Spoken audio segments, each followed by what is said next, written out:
जय हिंद, राधे राधे। मैं विजय बहादुर गुप्ता अपने YouTube चैनल विजय क्लास ग्रुप 29 में आप सभी का हार्दिक स्वागत और अभिनंदन करता हूं। आज का टॉपिक है मेरे प्यारे भाइयों, क्लास 10th का मैथ लेकर चलते हैं।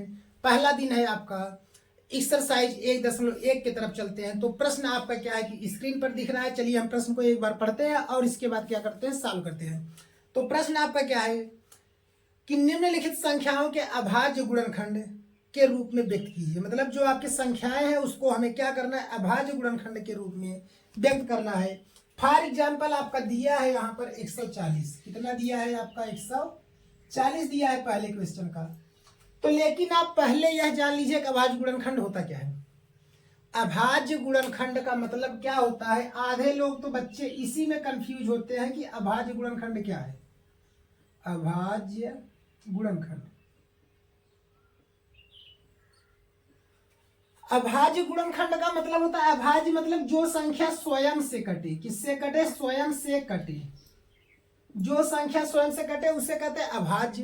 गुणनखंड मतलब होता है उसका फैक्टर कर देना, मतलब गुणा कर देना, उसको खंड खंड में तोड़ देना। जितने खंड में आप तोड़ सकते हैं उसको कहते हैं गुणनखंड। ठीक है, गुणा के रूप में जितने खंड आप कर सकते हैं। अभाज्य मतलब कि जो संख्या है स्वयं से कटे। तो अभाज्य गुणनखंड का मतलब हो गया कि हम उसके सभी गुणनखंड करेंगे, लेकिन हम वही संख्या लिखेंगे जो किसके रूप का है, अभाज्य के रूप का है। जैसे सबसे छोटी अभाज्य संख्या 2 है, हम 4 नहीं लिख सकते क्योंकि 4 भाज्य है। 3 लिखेंगे, 3 का पहाड़ 9 नहीं लिखेंगे क्योंकि 9 क्या है, भाज्य है, 3 से भाज्य है। ठीक है, ऐसे ही जो संख्या सेल्फ से स्वयं से कटेगा वही आपका क्या होगा, अभाज्य होगा। तो 140 का हम देख लेते हैं। तो 140 का जब देखेंगे तो क्या होगा, 2 से कटेगा, 2 7 14 70 हो गया।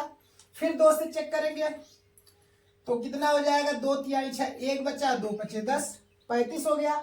अब 5 से चेक कर देंगे तो 5 7 35 और 7 से चेक कर देंगे 7 1 9 7। यह तो हो गया गुणनखंड किसका, 140 का। लेकिन हमें लिखना क्या है, अभाज्य गुणनखंड हमें लिखना है। तो अभाज्य गुणनखंड में होगा क्या, सबको हम पहले सेम लिख देंगे। 140 बराबर 2 गुणे 2 5 गुणे 7। बात यहां तक समझ गए। अब हम क्या करेंगे, इसी को जो जितनी बार है उसको घात के रूप में लिख दिए। 2 घाते 2 गुणे 5 गुणे 7। 2 भी आपका सेल्फ से कटता है, 5 भी स्वयं से कटता है, 7 भी स्वयं से कटता है। इसलिए किसका रूप हो गया, अभाज्य गुणनखंड के रूप का हो गया। अब चलते हैं अगले प्रश्न की तरफ। अब देखिए हम इन दोनों प्रश्न को देखते हैं, पहले का तीसरा और पहले का चौथा, 2 प्रश्न देखते हैं। इसके बाद चलते हैं प्रश्न नंबर दूसरे की तरफ। हमें आशा है कि वीडियो आपको बराबर समझ में आ रहा है और हम पूरा प्रयास करेंगे कि आपको वीडियो क्या हो, बराबर समझ में आए। तो चलिए इसका जो हम गुणनखंड करेंगे, लास्ट में अगर आपके 5 है तो हम संख्या से किससे चेक करेंगे, 3 से और 5 से। ठीक है, तो 3 से हम चेक कैसे करेंगे, सबको जोड़ लेंगे। 8 3 11, 11 2 कितना हो जाएगा, 13। 13 में 5 जोड़ देंगे 18, इसलिए 3 से कट जाएगा। 3 1 9 3, 3 दूना 6, 2 बच गया, 12 हो गया। 3 चौके 12, सॉरी 3 7 21, 22 बन गया। 1 बचा, 3 5 15। अब फिर 7 5 12 3 15, फिर 3 से कट जाएगा। 3 चौके 12, 3 दूना 6, 3 5 15, 5 2 7 4 11। 3 से नहीं कटेगा तो किससे काटेंगे, 5 से काटेंगे। 5 8 40, 2 बचा, 5 5 25, फिर 5 से काट देते हैं। 5 1 9 5, 3 बचा, 5 7 35। अब 17 आ गया। बात समझ गए। अब अभाज्य गुणनखंड के रूप में लिखना है, कितना लिखेंगे, 38 25 बराबर जो जितनी बार है हम उतना बार रिपीट कर देते हैं। 5 गुणे 5 और गुणे 17।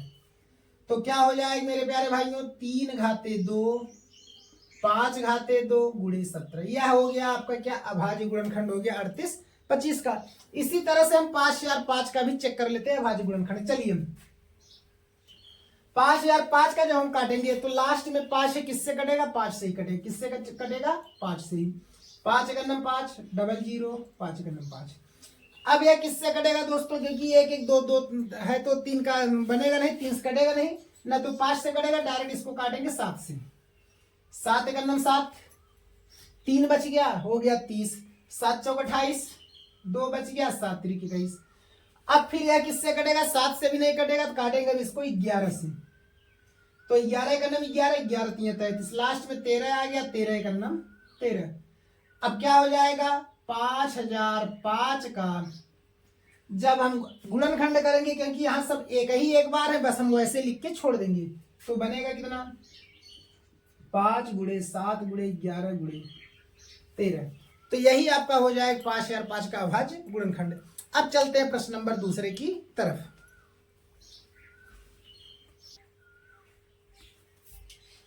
अब चलिए प्रश्न हम दूसरा पढ़ दे रहे हैं, आपके स्क्रीन पर प्रश्न दिखाई दे रहा है। प्रश्न दूसरा आपका क्या कह रहा है कि पूर्णांकों के निम्नलिखित युग्मों के HCF और LCM ज्ञात कीजिए तथा इसकी जांच कीजिए। दो संख्याओं का गुणनफल बराबर लसा गुणे मसा, मतलब HCF इंटू LCM।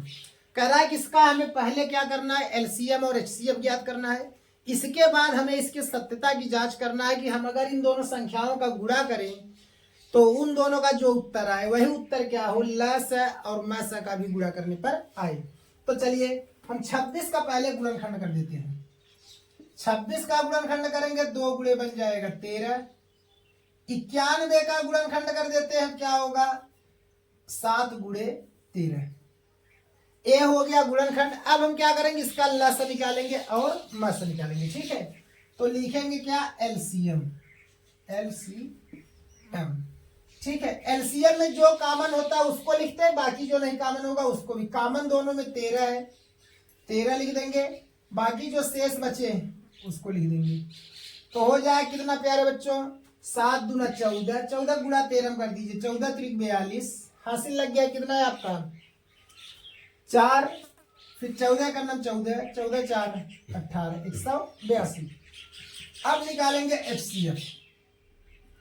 HCF निकालेंगे तो क्या होगा, जो दोनों कॉमन होगा, कॉमन क्या है 13 है, इसलिए आ गया 13। ठीक है, अब इसके सत्यता की भी जांच कर देते हैं हम। सत्यता की जांच, सत्यता की जब जांच करेंगे प्यारे बच्चों तो क्या होगा, दो संख्याओं का गुणनफल, दो संख्याओं का गुणनफल बराबर होगा LCM गुणे HCF। यही सत्यता की जांच का होगा। तो होगा क्या, इसमें दो संख्याएं कौन कौन से हैं, 26 और 91। 26 और 91 मेरे प्यारे बच्चों। अब इसके बाद LCM में गुणा कर दीजिए 182 का और गुणे कर दीजिए 13 का। तो मेरे प्यारे बच्चों जब हम दोनों का आपस में गुणा कर लेंगे तो आ जाएगा है आपका 23 66। इसको भी जब सॉल्व करेंगे 23 66। जब दोनों आपके बराबर हैं तो आपका आंसर सही है, और बराबर नहीं है तो आंसर गलत हो जाएगा। अब चलिए प्रश्न नंबर चलते हैं दूसरे के सेकंड की तरफ। तो इसमें क्या है, 510 और 92 कह रहा है। ठीक है, तो 510 का भी हम गुणनखंड कर लेते हैं। चलिए 510 का गुणनखंड आप रफली कर लीजिए। तो 2 दूना 4, 1 बचा, 2 पचे 10, 2 पचे 10। ठीक है, अब इसके बाद क्या होगा, 5 से काट दीजिए, 3 से, 3 हटे 24, 3 पचे 15। अब 5 से काट दीजिए, 5 का नाम 5, 5 सते 35, 17 से काट दीजिए। तो इसका गुणनखंड हो जाएगा 2 गुणे 3 गुणे 5 गुणे 17। ओके प्यारे बच्चों, अब इसके बाद 92 का गुणनखंड करेंगे तो 2 गुणे 23। ठीक है, अब हम क्या निकालेंगे, इसमें भी लसा निकाल लेंगे और मसा निकाल लेंगे। लसा माने चलिए पहले मसा निकाल देते हैं, HCF प्यारे बच्चों जो दोनों में कॉमन होगा, कॉमन 2 है तो HCF 2। फिर लसा निकाल देते हैं माने LCM निकालेंगे प्यारे बच्चों, जो कॉमन है उसको लिखेंगे, जो बचे। अभी 2 बचा है, 2 को लिख दिए, 3 बचा, 5 बचा, 17 बचा, 23 बचा। अब इन दोनों का जब हम प्यारे बच्चों गुणा करेंगे तो आ जाएगा 23,460। कितना आ जाएगा, 23,460। चलिए अब हम इसके भी सत्यता की जांच कर लेते हैं। तो सत्यता की जांच करेंगे, क्या हो जाएगा, इन दोनों का गुणा कर दीजिए। चलिए जांच करेंगे, डायरेक्ट लिख देते हैं, यहाँ पे गुणा करेंगे 510 गुणे 92 बराबर 23,460 गुणे LCM का मान 2। इसका गुणा करेंगे प्यारे बच्चों आ जाएगा आपका 46,920। इसमें भी वही गुणा करके देख लीजिए आप, सेम आ जाएगा 46,920। तो आप इसका क्या करिए प्यारे बच्चों, स्क्रीनशॉट ले सकते हैं आप इसका। और इसके बाद क्या है कि आपका, हमें आशा है कि दो संख्याओं का लस और मस निकालना आ गया और उसकी सत्यता की जांच करना आ गया। अब चलते हैं प्यारे बच्चों प्रश्न नंबर तीसरे की तरफ।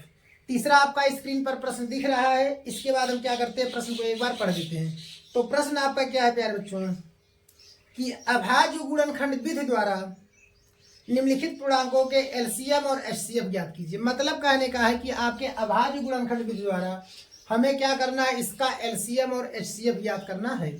अभी हमने आपको बताया कि अभाज्य गुणनखंड विधि का मतलब होता है कि जो संख्या जितनी बार आई होगी उसको घात के रूप में लिखेंगे, इसके बाद अगली संख्या लिखेंगे। ठीक है, तो चलिए पहला सवाल देख लेते हैं। 12 का गुणनखंड कर देंगे प्यारे बच्चों तो हो जाएगा 2 गुणे 3 मीन्स हो गया 2 घाते 2 गुणे 3। ऐसे ही 15 का गुणनखंड करेंगे तो 3 गुणे 5 5 15। कोई भी यहाँ पे रिपीट नहीं है, जब नहीं 2 बार आया तो हम इसको ऐसे रहने देंगे। 21 का करेंगे प्यारे भाइयों तो 21 का होगा 3 गुणे 7 मतलब 7 तिरिक 21। अब निकाल लेंगे मस मतलब एचसीएफ।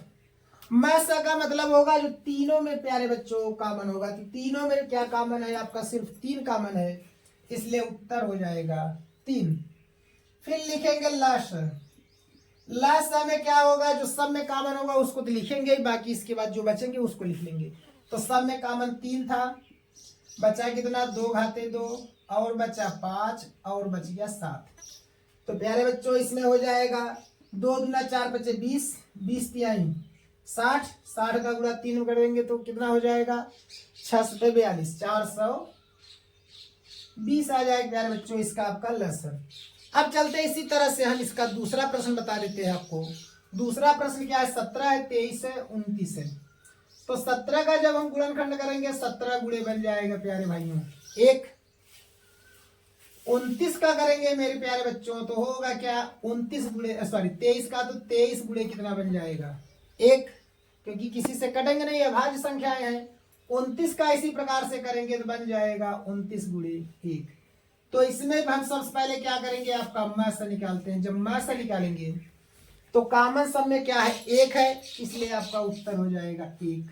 लस निकालेंगे मेरे प्यारे बच्चों तो लस में कॉमन आपका कितना है 17 3 और मतलब कॉमन कुछ नहीं है तो एक कॉमन था, एक को जाने देते, बाकी सबको लिख देंगे। इसके बाद 17 गुणे 23 गुणे 29। तो मेरे प्यारे बच्चों जब गुणा कर देंगे तो आ जाएगा 11,339। तो यह हो जाएगा आपका लस हो जाएगा मेरे प्यारे बच्चों। अब देखिए प्यारे बच्चों चलते हैं प्रश्न नंबर 4 की तरफ जो आपका स्क्रीन पर शो हो रहा है। तो प्रश्न 4 हम क्या करेंगे, पढ़ देते हैं पहले आपका। तो प्रश्न 4 कह रहा है कि एचसीएफ आपका दिया है 306 और 657 का 9। कहने मतलब हमने लिख भी दिया है कि एचसीएफ कितना 306 और 657 का कितना दे दिया है 9। तो कह रहा है मेरे प्यारे भाइयों, कह रहा है कि इसका एलसीएम ज्ञात कीजिए। ठीक है, क्या ज्ञात करना है, एलसीएम ज्ञात करना है। ठीक है, चलिए कोई बात नहीं है। अब हम क्या करेंगे, एलसीएम हमें बताना है इसका क्या होगा। तो लिखेंगे हम क्या एलसीएम कौन कौन सी संख्या का, 306 का और 657 का बराबर क्या होगा, हमें यह चीज बताना है। तो हमारे पास हमने आपको बताया, अभी हमने सूत्र लिखा था मेरे प्यारे भाइयों कि दो संख्याओं का गुणनफल, दो संख्याओं का गुणनफल बराबर था एचसीएफ गुणे एलसीएम, यही था। तो दो संख्याएं इसमें अब आप बता सकते हैं कौन कौन से हैं, 306 है और 657 है। तो हो जाएगा 306 गुणे 657। एचसीएफ आपका दिया ही है 9 और एलसीएम को हम एलसीएम ही रहने देते हैं। ओके, तो बनेगा क्या, 9 से काट दीजिए, 9 एक 9 9 9 3 27 9 चौके 36। तो कहने का मतलब मेरे प्यारे बच्चों यक्स का मान आ जाएगा 34 गुणे 657। जब इसका आप गुणा कर देंगे मेरे प्यारे बच्चों तो आ जाएगा 11 33 8। यही इसका क्या हो जाएगा, एलसीएम हो जाएगा। तो आज का टॉपिक इतने पे ही कंप्लीट करते हैं। अगर वीडियो आपको हमारा अच्छा लगे तो हमारे चैनल को सब्सक्राइब, वीडियो को लाइक शेयर कमेंट जरूर करें। ओके, जय हिंद।